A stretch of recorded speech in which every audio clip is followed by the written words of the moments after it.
Welcome to the Kardsharp Academy. I'm Houston Curtis, and today I'm going to be giving you a VIP master class on what is arguably one of the most important sleight-of-hand moves ever invented.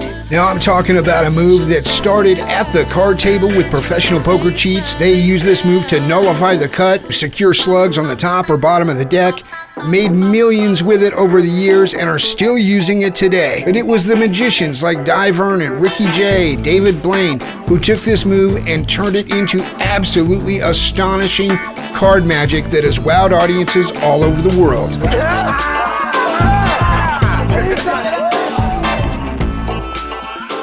It is time for your master class on the Classic Pass.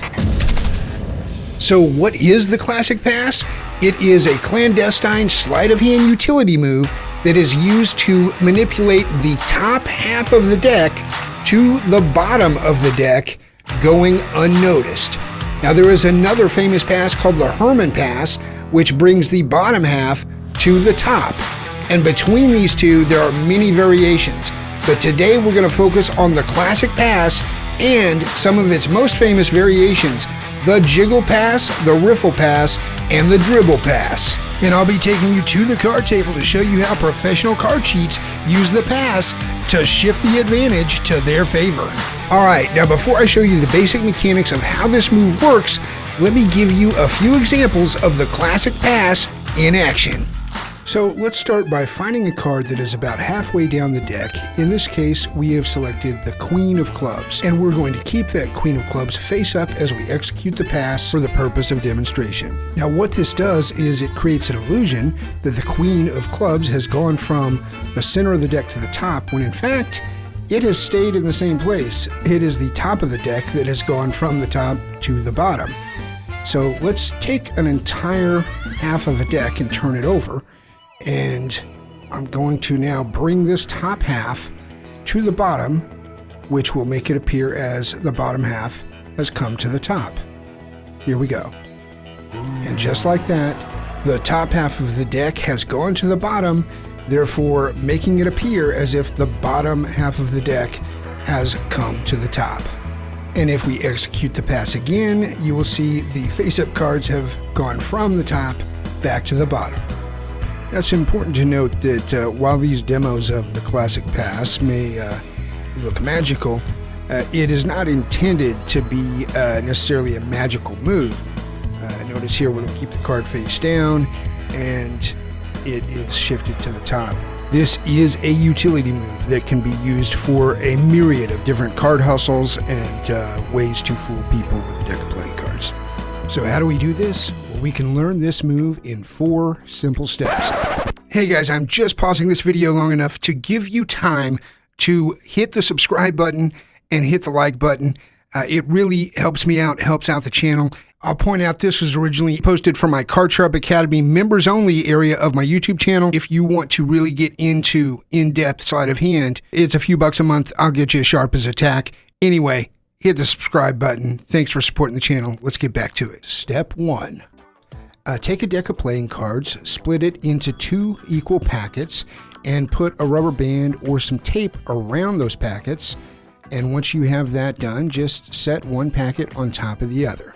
Next, you will hold both packets in your left hand. Place your index finger on the upper right-hand corner of the deck. The thumb will wrap around the left side of the deck in the center, and the remaining fingers will all curl around the right side. This is a basic mechanics grip handling. Now you can also keep the thumb parallel with the deck, and there are some teachings that tell you to put the index finger on the bottom of the packets. I dissuade you from doing this, and I will get into that reason a little bit later on in the tutorial. Moving on to step 3. Okay, the next important procedure is you are going to insert your pinky finger in between the 2 halves. Now, this is not like catching a pinky break where you're just making a gap. You are actually inserting the pinky in between the 2 packets. Some handlings suggest inserting the pinky as deep as possible, others to the first joint or the end of the nail. Personally, it's whatever works best for you. And once you have this handling and feel secure, it is time for the most difficult part of the sleight. Step 4, executing the Classic Pass. let's get into it. The key to executing the pass is to remember that the upper half is what is moving. The right hand will come over the top of the two packets, and the right thumb and fingers will be grasping the lower packet only. So as you can see here, I could pull that top packet right out. I'm only touching the bottom packet with the right hand. All right, so with all this in mind, remember the right hand comes over, grabs the bottom packet, your pinky is inserted in between the two packets, and you will use your left hand and left hand only to pull that top packet off until it clears and then place it on bottom. You're actually pulling it more so out and straight down, okay?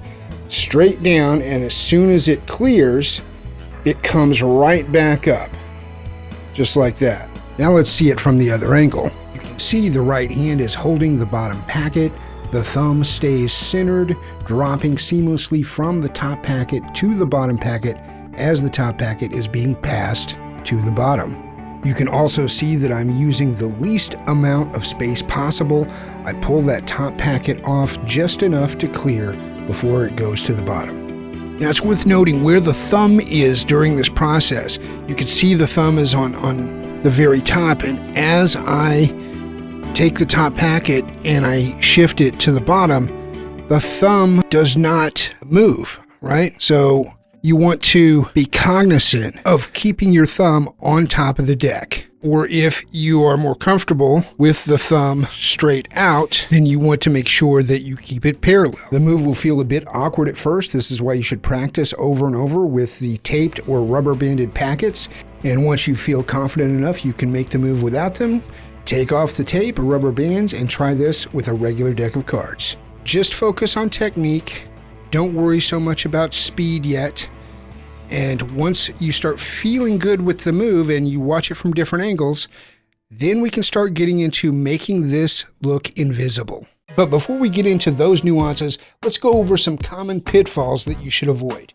Number one, first off, focus on keeping the hands relaxed.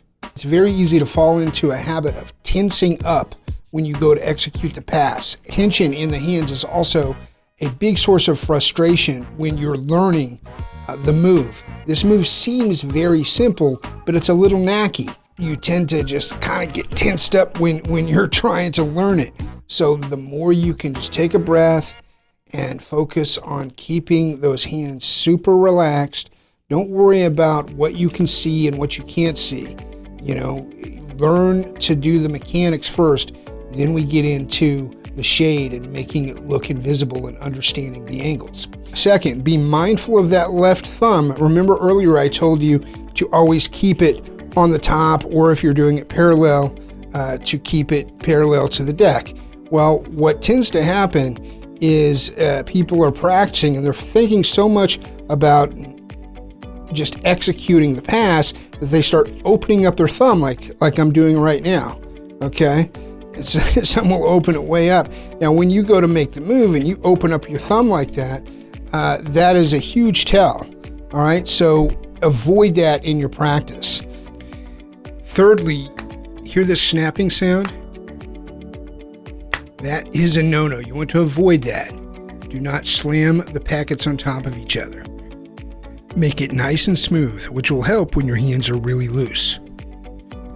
Tip number 4, you want to make sure you are not showing any separation of the two packets from the front of the deck. As you can see here, it looks like the deck is flush from the front, which just aids in a beautiful execution of the pass. And lastly, having the index finger on the bottom. I mentioned earlier that some people teach the move by keeping that index finger on the bottom, and you can do it that way.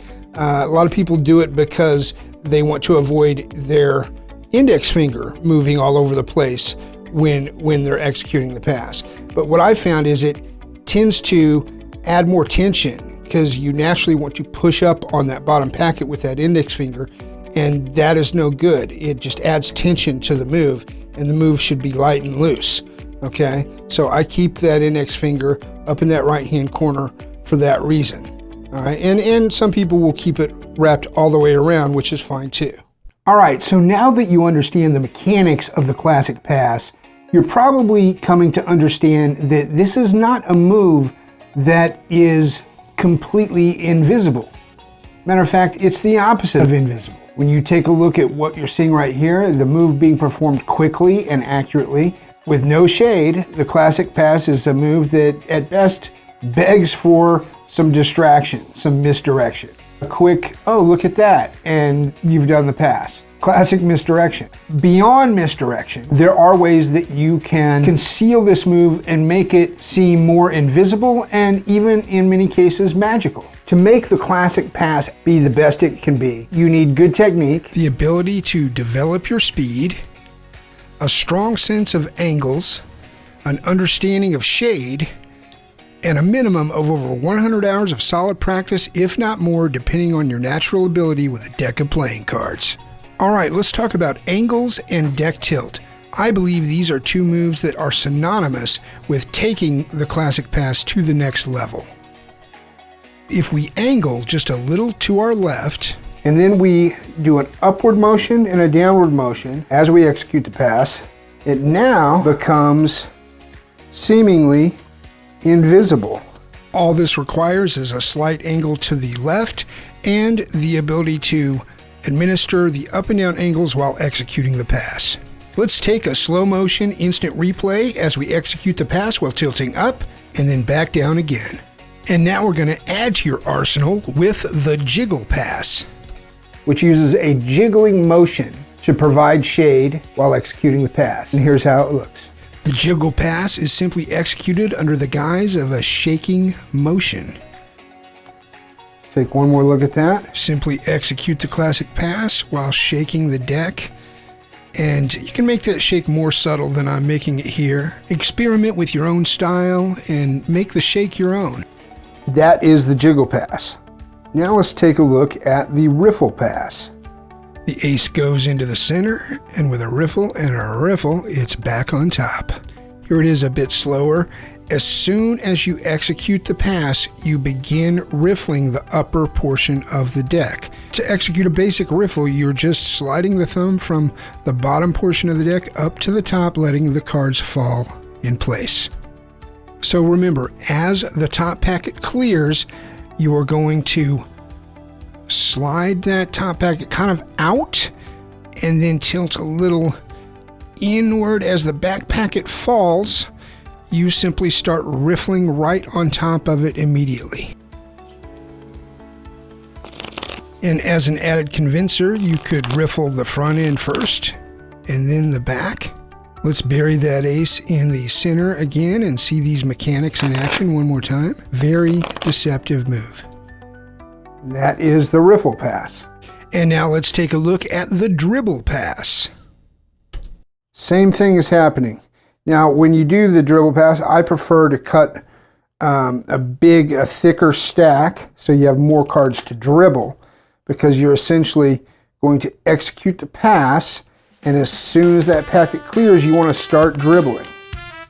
Okay? You want to start dribbling right away. To look at it slowly.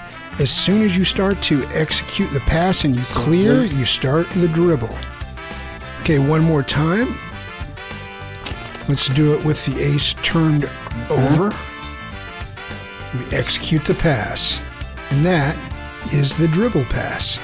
Now, another move that I like to use goes against what I told you earlier about keeping your thumb locked on the top of the deck. Well, you got to know the rules before you break them. So let's do that. Instead of keeping the thumb still, this move requires you to slide the thumb from the upper left-hand corner to the lower left-hand corner during the execution of the pass. Slide the thumb up and back. And if you want to add a riffle or a dribble, by all means, go right ahead. To execute, start with the left thumb at the top, and as you tilt the deck towards you, slide it back, and then slide the thumb towards the top of the deck as you tilt it down and execute the pass. The thumb essentially following the movement of the deck tilt. All right, let's try it with putting the ace of spades into the center, and just looks like you tilted the deck forward and backward. Now you could do this without moving the thumb, just by going like that as well. The difference is you can actually replace the tilt with the thumb movement. But my favorite part about using the thumb as a convincer is you can actually tilt the deck a little more dead center towards your subject and still pull off a beautiful looking pass. Now let's go to the gambling table where this move originated. Note that most poker cheats and card mechanics refer to the move as a shift. I'm going to start by sharing with you a few different examples of how the pass, executed as a shift, can be used at the card table during gameplay. Number 1. Okay, the cheat would have a slug on the top or the bottom. If it was on the top, it would most likely be a stack. If it was on the bottom, it might be multiple high cards for a bottom deal. For these purposes, we're just going to put these aces on the bottom and get straight to the cut, because that is the part that we want to beat. These aces that are on the bottom now are about to be cut into the middle of the deck. Okay, so the pass needs to be executed after this cut as the cards are about to be dealt. All right, and this is how that works. We are in dealing position. The cut has been nullified. And the 4 aces are back on the bottom. Now let me show you how this would look in play. We'll start by doing a standard casino riffle box riffle shuffling procedure. And the whole time we do this, we are controlling our slug. We execute the shift, and now we are bottom dealing. We can send that slug anywhere we want at the table. Voila. Okay, another way that similar to this, you may be playing in a game where it's past the deal. Old school style, where you offer the cut to the player to your right, you complete the cut, in-jog it, get ready for the pass, and now you're going to make a sweeping motion from one side of the table to the other as you do the shift, where the cheat would then deal his slug or stack to his partner at the table. Another example. One question I get asked a lot is, Houston, can you beat the cut card when you're doing a regulation casino deal? Very hard to do, but a good cheat can do it. We'll use those aces as our slug example again. And remember, this is riffle, box, riffle, cut card. All right, here we go. Let's see if I can deal out those aces. It can be done. That's right, I just executed the classic pass while managing to avoid the cut card and keep it in position. Now that you guys know the mechanics for the pass, maybe you can figure that out on your own, but if you can't, I will provide a tutorial in the future. Another method, using the pass as a shift. Okay, we will go to the cut card. Keep a break and execute the pass. With a tap on the deck like that. And just like that, once again, you've secured your slug. The pass can also be executed as a complete cut. So you start with 4 aces on top. You want to cut those aces into the center of the deck. You've actually done a full 360. Okay, so instead of just executing the pass, you are using the motion, the mechanic of the pass to bring that packet all the way around. Now, it looks like you're putting the bottom half on top, but as you can see here, you are bringing the packet all the way around. Okay, one more time. And this you don't need to do fast, you know, it's just like you are cutting that into the center, except you are doing it while executing the pass and bringing it all the way under and back around. Nice little move. All right, Kardsharp Academy, I'm Houston Curtis. This has been my master class on the Classic Pass. Thank you for watching. Thank you for being a member of the Kardsharp Academy. And I really look forward to seeing you next time. Let me know in the comments what you liked about this video. Let me know what you'd like to see in the future. And I'm going to try and get around to knocking them all out for you as we go on this journey together. All right, guys, stay sharp, stay card sharp.